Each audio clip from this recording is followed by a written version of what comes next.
1/4 inch thick to do the dividers. This is some hard maple.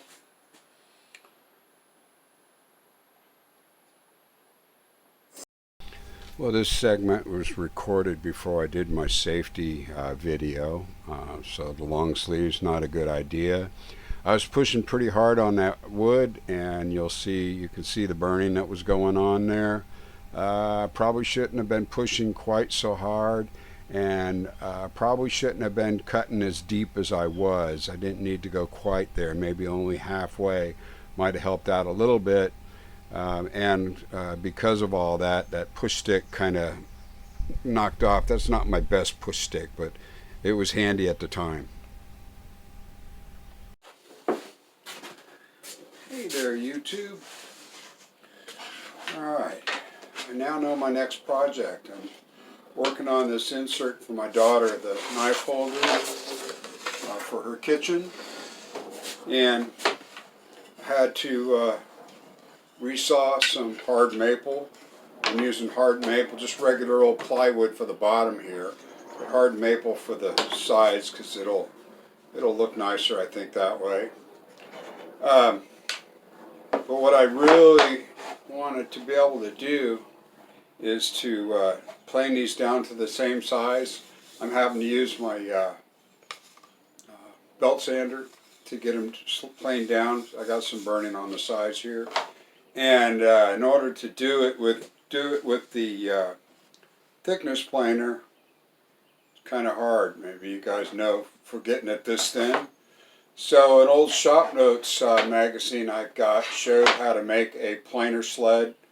I think I'm going to do that as my next project, or coming up project, because I've had the desire to do that before, and also it can help get rid of twist and cupping on the boards, and I always end up using my my jointer for doing that, but I have to get down to 4 inches is the widest that I can go.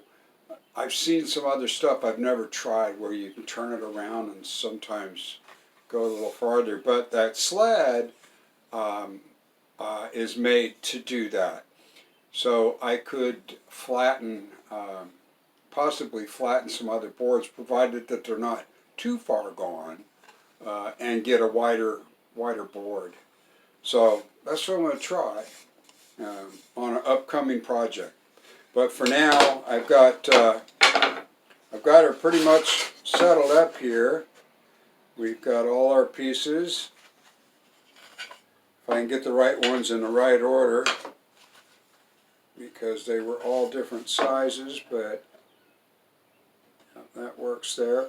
And I still have to cut the lengths on these a little bit. And I haven't decided, I have yet to decide, oh, this one goes here, on whether or not I want to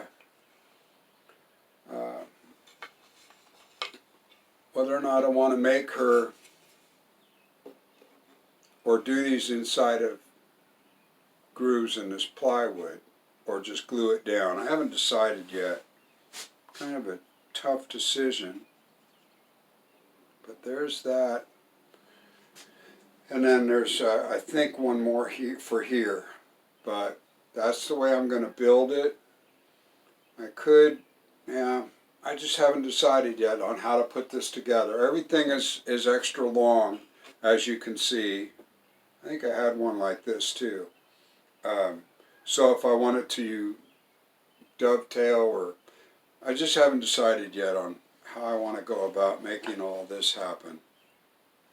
But I need one more. I need to cut one more. I see right here, because I drew lines out with her when I was at her house. We drew little lines in the wood so that we could see where all of her utensils went. And they're kind of dull right now, but I see I had one there, and I had one there. So that might be how I had it. I just don't quite remember. But I will continue on, show you this when I'm all done. Like I said, doing this project, I think I want to make that sled next, because it'll come in handy. You guys can see how you do that on the Shopsmith versus out of the magazine. But thanks for watching, man. YouTube. Alright, here is my plan now. Get the final approval from my daughter on the layout, and then we'll go ahead and probably do a half lap on that connection. Dados on that, and a dado there. Okay, so I'm working on doing these little dividers on her drawer, and of course getting the thickness on these has really been hard because I've only got the sander and they're so thin. Using it on the thickness planer. Anyway, I got this, and I think one of the projects coming up is I'm going to build this planer sled. We'll do it all on the Shopsmith coming up. So I've wanted to do this for a long time anyway, because I can flatten wider boards than 4 inches, and sometimes I want to do that. So that'll be an upcoming project. But what I ended up doing here, just FYI, is I'm using my my dado blade again to cut little dados in the middle, instead of trying to do it with my my router, mainly because I got to get in the middle of this, and to do it on a router, as you saw me do before, it can be done, but with a dado blade it's a lot faster. So that's what I'm doing right now, and this is where I am. So I just, like I say, getting that to fit into there just right is kind of a bummer because of the thickness. So I'll use a sander and sand it down. Just takes a lot longer.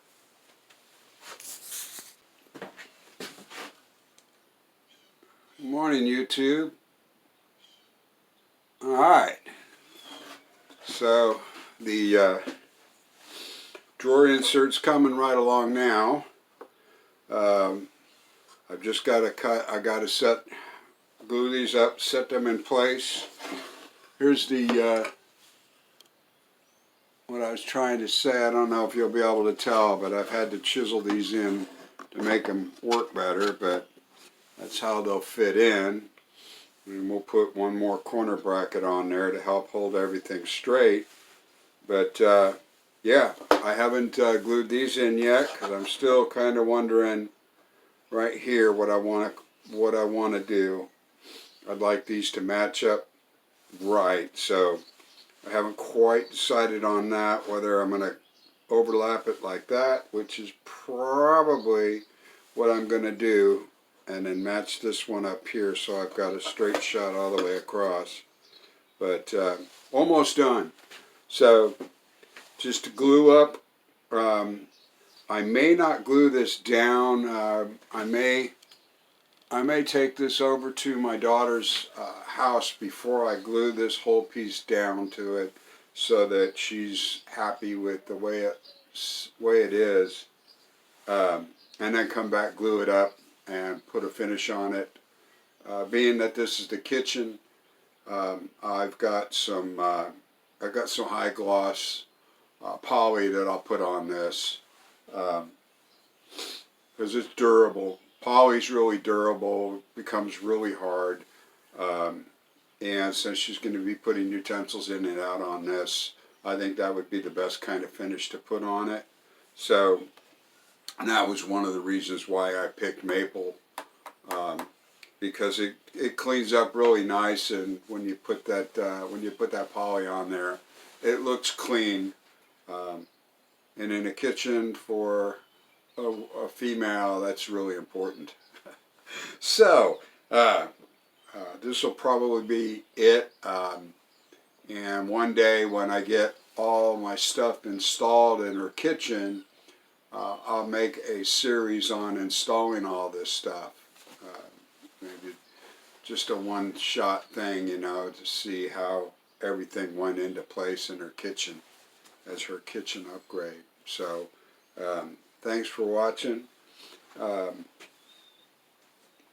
I've grown to really like these these corner jigs. They have the other ones that are really fancy, and they've got a single handle that you twist. They're like twice as much as these, and they perform the exact same job. The only drawback on these is when you drop them, this is like a cast, these little red parts. It's like a cast iron type of material, and it tends to break. So, but yeah, this helps me get everything nice and straight. You'll see these in a couple other series. I'll be using a bunch of these when a bunch of them when I do her headboard, which is coming up. That's probably the next project. She wants me to create a headboard, so that'll be interesting. That'll be a big project, big parts. So I hope you'll enjoy that one.